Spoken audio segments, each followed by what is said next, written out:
మన పీఎం మోడీ గారు ఐఎంయు వైజాగ్లో ఉన్న ఇండియన్ షిప్ టెక్నాలజీ సెంటర్ ఐఎస్టీసీని విర్చువల్గా ఇనాగ్రేట్ చేశారు. అసలు ఈ ISTC Indian ship technology centre అంటే ఏంటి? Marine related ship designs, R&D, consultancy, training and policy support ఇవన్నీ ఒకే ప్లేస్ లో ఉండే హబ్ ని ISTC Indian ship technology centre అని అంటారు. ఐఎంయు ఆఫీషియల్స్ చెప్పిన దాని ప్రకారం 2030 టైంకి India could be in world's top ship building nations. ఈ ISTC Indian ship technology centre లో advanced designer software, simulation labs and R&D tools ఇలాంటి టాప్ ఫ్యూచర్స్ ఉన్నాయి. అంటే సో దీని వల్ల ఫారెన్ టెక్ మీద డిపెండెన్సీ తగ్గుతుందంట. ఈ సెంటర్ వల్ల యూజ్ ఏంటి? Number 1, self Reliance in ship technology.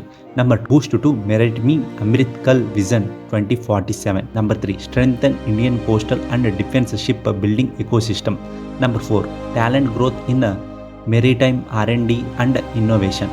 ఈ టెక్నాలజీ మన దగ్గర ఉండటం వల్ల ఫారెన్ కంట్రీస్ మీద డిపెండ్ అవ్వకుండా మన ఓన్ షిప్స్ని మనమే డిజైన్ చేసి బిల్డ్ చేసుకోవచ్చు. సో దీని మీద మీ ఒపీనియన్ని ఖచ్చితంగా కామెంట్ చేయండి.